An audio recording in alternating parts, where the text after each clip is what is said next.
नमस्कार। आप देख रहे हैं वत्सुवाच और मैं हूं मुकेश वत्स।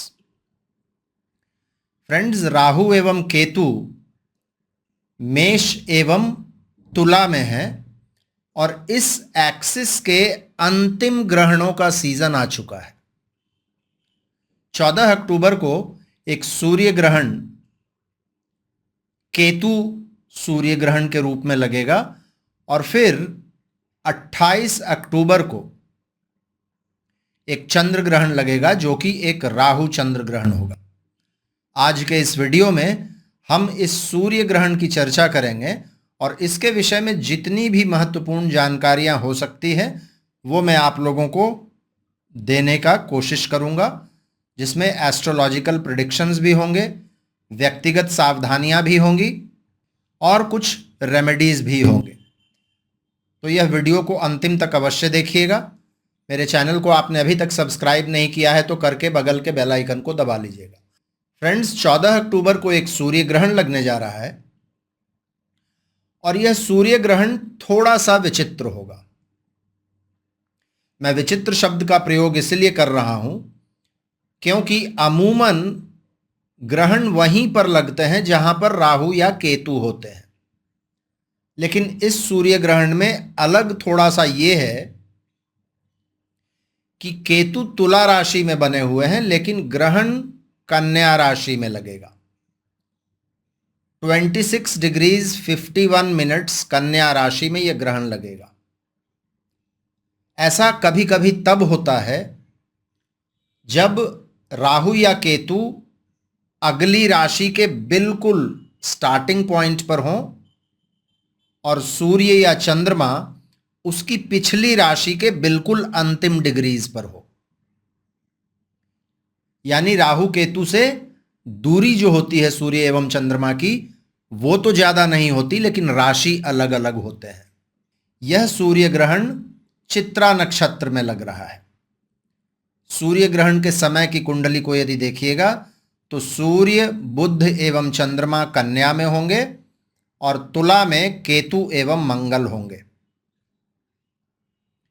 मंगल के इस पूरे कॉम्बिनेशन में साथ बैठ जाने से ये कॉम्बिनेशन थोड़ा सा डिफिकल्ट हो जाता है। आप लोगों को ध्यान होगा, अभी कुछ ही दिन पहले मैंने एक वीडियो दिया था कि आने वाले 27 दिन बहुत ही मुश्किल समय होंगे और उसमें जो प्रिडिक्शंस मैंने दिए हैं, आग लगने की घटनाएं बढ़ेंगी, नेचुरल कैलामिटीज़ होंगे, नेताओं को दिक्कतें होंगी। आप देखिएगा ऑलरेडी वो चीज़ें घटित हो रही हैं। उसका लिंक मैं डिस्क्रिप्शन सेक्शन में दे दूंगा, उस वीडियो को आप अलग से देख सकते हैं। अब हम लोग सूर्य ग्रहण की तरफ आते हैं। यह सूर्य ग्रहण भारतीय समय के अनुसार 14 अक्टूबर को रात के 8:30 बजे शुरू होगा। रात को सूर्य ग्रहण लगेगा, इसका मतलब ये बिल्कुल भी दिखेगा नहीं। ये सूर्य ग्रहण दिखेगा भी तो नॉर्थ अमेरिका, सेंट्रल अमेरिका और साउथ अमेरिका में दिखेगा। अक्सर यह प्रश्न पूछा जाता है कि जब कोई ग्रहण दिखेगा ही नहीं तो उसके असर होंगे क्या। देखिए, भारत में ग्रहण नहीं दिखेगा इसलिए धार्मिक मान्यता इसकी कुछ भी नहीं होगी। जो भी अनुष्ठान हैं, ऑस्पिशियस इवेंट्स हैं, वो सभी पूर्ववत चलती रहेंगी, उसमें कोई रुकावट, कोई बाधा नहीं आने वाला है। जहां जहां पर यह ग्रहण दिखेगा वहां पर 12 घंटा का सूतक लगेगा। यदि आप अमेरिका में रहते हैं, कनाडा में रहते हैं, सेंट्रल अमेरिका में रहते हैं, ब्राज़ील में रहते हैं, कोलंबिया में रहते हैं, वेनेजुएला, एल साल्वाडोर, होंडुरास, इन जगहों पर रहते हैं तो आप लोगों के लिए 12 घंटे का सूतक होगा। बहुत से लोग कहते हैं सूतक में खाना नहीं चाहिए, सोना नहीं चाहिए, शौच नहीं जाना चाहिए, कोई भी काम नहीं करना चाहिए। देखिए फ्रेंड्स, लिखा हुआ तो है ऐसा शास्त्रों में, लेकिन आज के भाग दौड़ भरे जीवन में ये थोड़ा सा प्रैक्टिकल कम लगता है। अब आप किसी बच्चे से एक्सपेक्ट कीजिएगा या किसी बुजुर्ग व्यक्ति से एक्सपेक्ट कीजिएगा कि 12 घंटे तक वो खाना ना खाएं या कोई बीमार व्यक्ति दवा ना खाए, आराम ना करे, तो ये अनप्रैक्टिकल है। फिर भी जिस समय में ग्रहण लगे, जो भी लगभग 3-4 घंटे का ग्रहण काल है, उस समय में यदि भोजन ना करें, उस समय में यदि कोई इम्पोर्टेंट काम ना करें, उस समय में यदि ब्रह्मचर्य का पालन करें, ये संभव है और ये करना भी चाहिए। हमारे पूर्वजों ने बहुत ही सही प्रथा की शुरुआत की थी कि ग्रहण के समय में हम लोगों को कुछ मंत्र चांटिंग या मेडिटेशन करना चाहिए। इसके दो फायदे हैं। एक तो ग्रहण के समय में किया गया चांटिंग जप तप कई गुना प्रभावी होता है।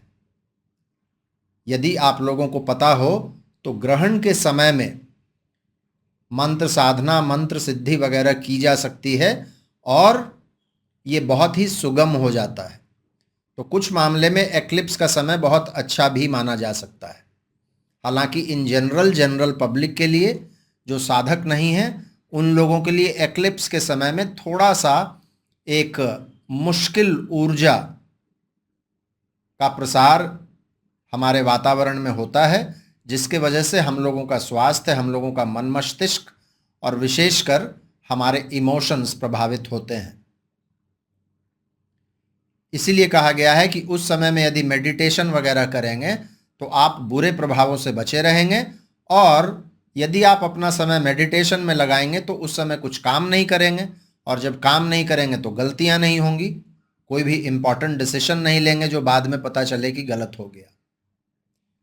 ग्रहण के बाद दान का महत्व है। कोई भी नीडी पर्सन को कुछ डोनेशन जरूर करना चाहिए ग्रहण के बाद।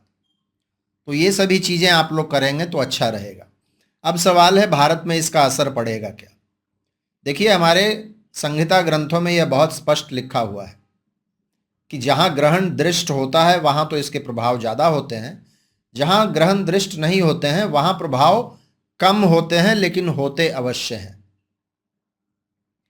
और वैसे भी आप देखिए तो ये एक एस्ट्रोनॉमिकल इवेंट है। आपकी किसी न किसी राशि में सूर्य पर ग्रहण लगेगा, और सूर्य क्या है? सूर्य हमारी आइडेंटिटी है, एक बहुत इंपॉर्टेंट प्लैनेट। यदि कहा जाए तो पृथ्वी पर जो भी जीवन है वो सभी सूर्य का दिया हुआ जीवन है। तो जब सूर्य राहु केतु के एक्सिस में आएगा, जब सूर्य पर ग्रहण लगेगा, तो इसका प्रभाव हम सभी लोगों के जीवन पर पड़ेगा। कहीं हो सकता है 100% प्रभाव पड़े, कहीं हो सकता है 30% ही प्रभाव पड़े, लेकिन प्रभाव पड़ेगा। तो ये बात हमेशा दिमाग में रखिएगा। अब हम लोग इसके एस्ट्रोलॉजिकल पक्ष की तरफ आते हैं। मैंने पहले ही कहा, कन्या राशि में ग्रहण लग रहा है। चित्रा नक्षत्र के दूसरे पद में यह ग्रहण लग रहा है, जो कि मंगल का नक्षत्र है, और मंगल स्वयं केतु के साथ है, इसलिए यह कॉम्बिनेशन थोड़ा सा डिफिकल्ट हो जाता है। अब देखिएगा तो केतु तुला में है, सूर्य कन्या में है। सवाल तो उठेगा कि इस ग्रहण के डिस्पोजिटर किसको माना जाए, शुक्र को माना जाए या बुध को माना जाए? देखिए, इस बहस में हम लोगों को नहीं पढ़ना चाहिए। ये ग्रहण चित्रा में लग रहा है और मंगल स्वयं केतु के साथ है, केतु भी चित्रा में है, तो आप इतना मान लीजिए कि केतु ही इस ग्रहण के ड्राइवर होंगे। केतु पर ही ये सारा चीज निर्भर करेगा। इस ग्रहण का एक अच्छा पक्ष ये है कि ग्रहण के बाद जो सबसे पहला प्लैनेट ग्रहण के पॉइंट को क्रॉस करेगा वो कोई मेलेफिक प्लैनेट नहीं है। यदि मान लीजिए एक मंगल की स्थिति सूर्य से पहले की होती, तब ग्रहण के बाद मंगल क्रॉस करते स्थान को, तब यह ग्रहण ज्यादा मेलेफिक हो सकता था। लेकिन अच्छी बात यह है कि ग्रहण के स्थान को सबसे पहले कोई बेनिफिक प्लैनेट क्रॉस करेंगे। बुध क्रॉस करेंगे सबसे पहले, उसके बाद ही शुक्र और केतु का नंबर आएगा। तो ये एक थोड़ा सा पॉजिटिव है इसमें। अब सवाल है, इसके प्रभाव क्या क्या होंगे? देखिए, मर्क्यूरी जो कि इस ग्रहण के डिस्पोजिटर हैं, जहां सूर्य बैठे हुए हैं, मर्क्यूरी स्वयं इस ग्रहण के हिस्सा हैं। शुक्र की राशि में केतु बैठे हुए हैं, जुपिटर बिल्कुल ऑपोजिट में बैठे हुए हैं, चंद्रमा स्वयं ग्रहण के हिस्सा बनेंगे। तो यानी कि कुंडली के जितने भी बेनिफिक प्लैनेट्स हैं वो सभी प्रभावित है। और मेलेफिक प्लैनेट्स का भी प्रभाव रहेगा। ये अच्छा है कि शनि की दृष्टि नहीं है इस ग्रहण के स्थान पर, लेकिन आप एक चीज यदि देखिएगा तो 14 तारीख को ग्रहण लगेगा और 15 तारीख को शनि भी धनिष्ठा नक्षत्र में चले जाएंगे, वो भी मंगल का नक्षत्र है।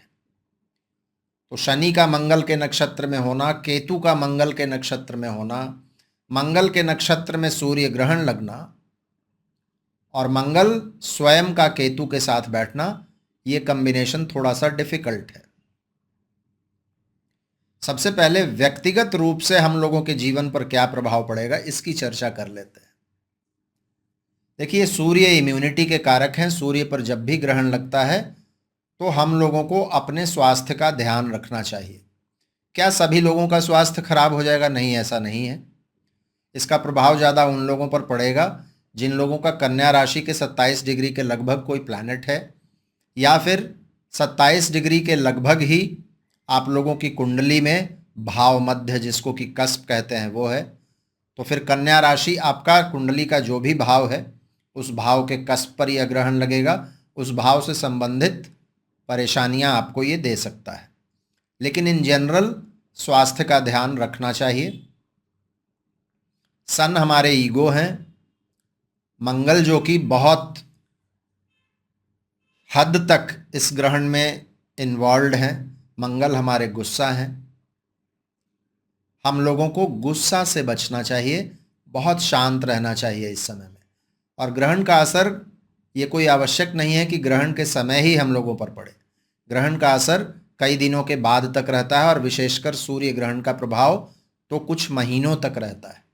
तो इतना मान कर चलिए कि जब तक कम से कम अगला चंद्र ग्रहण नहीं लग जाता है, यानी कि 28-29 अक्टूबर तक, तब तक तो विशेष सावधानी रखनी चाहिए हम सभी लोगों को।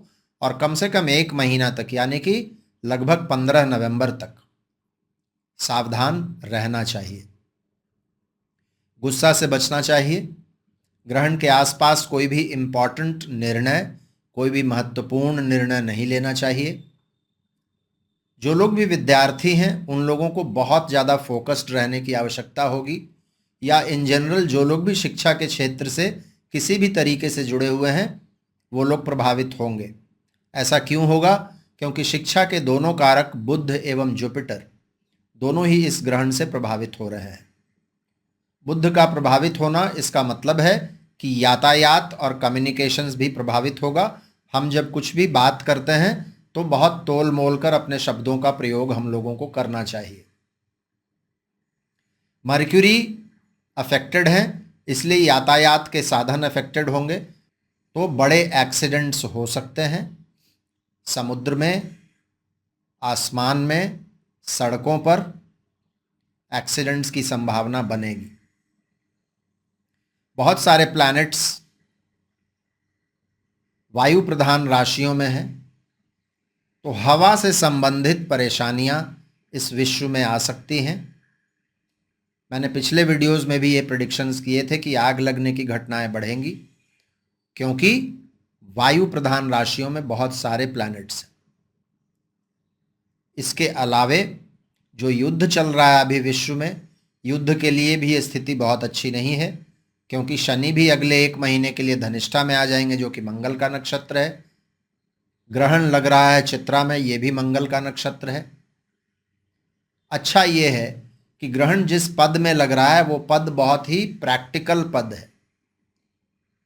तो मैं आशा करता हूं कि हमारे विश्व के नेताओं में एक प्रैक्टिकलिटी इस समय में आए और वो कोई भी ऐसा निर्णय ना लें जिससे इस विश्व की परिस्थिति और खराब हो। क्योंकि ऐसा देखा गया है, जब कभी भी ग्रहण लगता है और विशेषकर सूर्य ग्रहण लगता है, तो सूर्य यानी कि हमारे लीडर्स को रिप्रेजेंट करता है, अथॉरिटीज़ को रिप्रेजेंट करता है। उनको मतिभ्रम की स्थिति होती है और उनके निर्णय गलत होते हैं, जो कहीं ना कहीं देश एवं विश्व के लोगों के लिए प्रतिकूल साबित होते हैं। नेताओं का कोई भी या किसी भी बड़े व्यक्ति का, किसी अथॉरिटी का सेक्स स्कैंडल इस समय में निकलने की संभावना बन जाती है। चित्रा नक्षत्र क्या है? ब्यूटी को रिप्रेजेंट करता है और सेक्सुअलिटी को भी रिप्रेजेंट करता है। तो इस समय में वैसे भी इन जनरल हम लोगों को सेक्सुअल एक्टिविटीज का बहुत ध्यान रखना चाहिए, अनावश्यक आकर्षण वगैरह ना हो, नहीं तो ये बाद में कुछ परेशानियां आपको दे सकता है। इसका ध्यान हम लोगों को रखना चाहिए।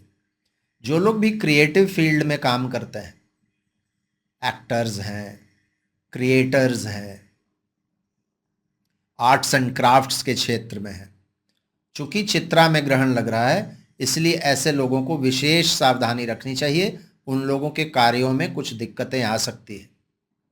जो लोग भी म्यूजिक के क्षेत्र से संबंधित हैं उन लोगों को भी बहुत सावधानी रखनी चाहिए। फिल्म जगत के लोगों को, सिंगर्स को, म्यूजिशियंस को, ऐसे लोगों पर ग्रहण के आसपास कम से कम 1 महीने तक सावधानी ज़्यादा रखनी होगी। इन लोगों को दिक्कतें आ सकती हैं, कुछ लोगों को मृत्यु तुल्य कष्ट भी हो सकता है। नॉर्थ अमेरिका एवं साउथ अमेरिका के देशों में राजनीति करवट ले सकती है, राजनीतिक उथल पुथल का माहौल बन सकता है, सडन जियोपॉलिटिकल इवेंट्स वहां पर हो सकते हैं। तो मैंने जिन भी देशों का नाम लिया, Canada, America, Mexico, Honduras, El Salvador, Costa Rica, Panama, French Guiana, Suriname, Colombia, Venezuela, Brazil, Argentina, Paraguay, Bolivia, इन सभी देशों को हम लोगों को देखना होगा कि यहाँ पर कुछ परेशानियां ना हो। कुछ परेशानियां मैं मिडिल ईस्ट, सदर्न यूरोप, इन जगहों पर भी देखता हूँ। नॉर्थ अफ्रीका में मैं कुछ परेशानियां देखता हूँ। ये जगह भी देखिएगा तो पिछले कुछ महीनों से ये जगह एक्टिवेटेड है, चाहे वो तुर्की सीरिया का भूकंप हो या फिर लिबिया का बाढ़ हो, रिफ्यूजीज़ की परेशानी जो इटली में आई है, ग्रीस एवं तुर्की के बीच में जिस तरीके के संबंध बन रहे हैं, आर्मीनिया अज़रबैजान का जो एक्सिस है, ईरान, सऊदी अरेबिया, इज़राइल का जो एक्सिस है, ये सभी जगह मुझे थोड़ी सी एक्टिवेटेड दिख रही है। हमारा हिमालयन रीजन, हमारा दक्षिण पश्चिम हिस्सा, मैं भारत की बात कर रहा हूँ, ये सब एरियाज़ भी मुझे एक्टिवेटेड दिखते हैं। चूँकि बुध इन्वॉल्व हैं, राहु के साथ गुरु बैठे हुए हैं, इसलिए अर्थव्यवस्था के लिए भी, आर्थिक मामलों के लिए भी ये समय अच्छा नहीं है। महंगाई वगैरह बढ़ सकता है, एग्रीकल्चरल कमोडिटीज़ में परेशानियां आ सकती हैं, और सबसे बड़ा तो सप्लाई चेन के बाधित होने की समस्या बन सकती है इस समय में। भारत में भी राजनीतिक उथल पुथल का माहौल बन सकता है ग्रहण के आसपास, ग्रहण के बाद भी, और उसकी भी कुछ कुछ इंडिकेशंस हम लोगों को मिल रही हैं।